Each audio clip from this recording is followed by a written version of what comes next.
For the first time in more than 50 years, NASA is sending astronauts around the moon.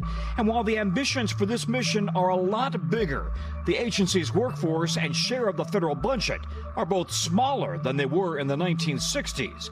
One key difference, according to NASA Administrator Jared Isaacman, is the agency's relationship now with the private sector. We're still able to do incredible things because we have partners out there that are investing substantial amount of their either personal resources or private capital into capabilities for the benefit of certainly the competitiveness of the nation, but for people the world over. Space industry expert Carissa Christensen says this is the result of a new approach for NASA. The commercial sector, industry, companies have been fundamental to everything that NASA has done since its inception. The way companies work with NASA has changed. Casey Dreyer, the head of space policy at the Planetary Society, says NASA has been granting more and more responsibility over space technologies to private companies.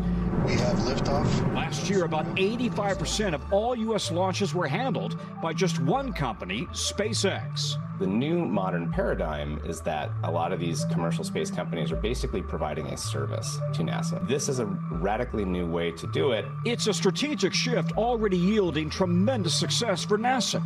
We've seen venture investors and super angel billionaires invest in launch capabilities that we would never have seen if we were relying on government activity.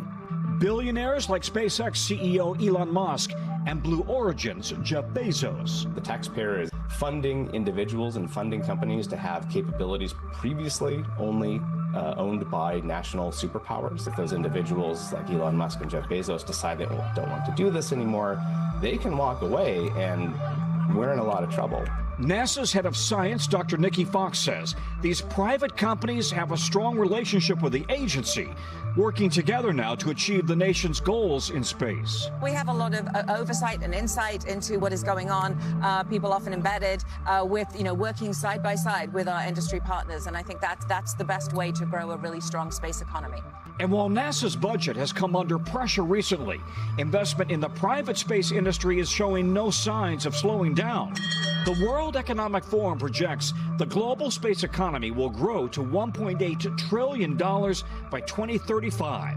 SpaceX reportedly filing for what could be the biggest IPO ever. CNBC reports a potential $1.75 trillion valuation. And last week, aerospace officials spoke with Congress about plans to replace the International Space Station with one or more space stations run by private companies.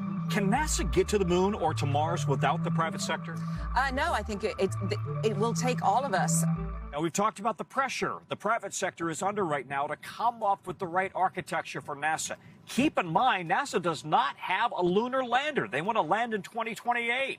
So now they've got Jeff Bezos and Elon Musk competing against each other. Who can come up with that lunar lander by 2028 and get astronauts actually on the moon? We thank you for watching, and remember, stay updated on breaking news and top stories on the NBC News app or watch live on our YouTube channel.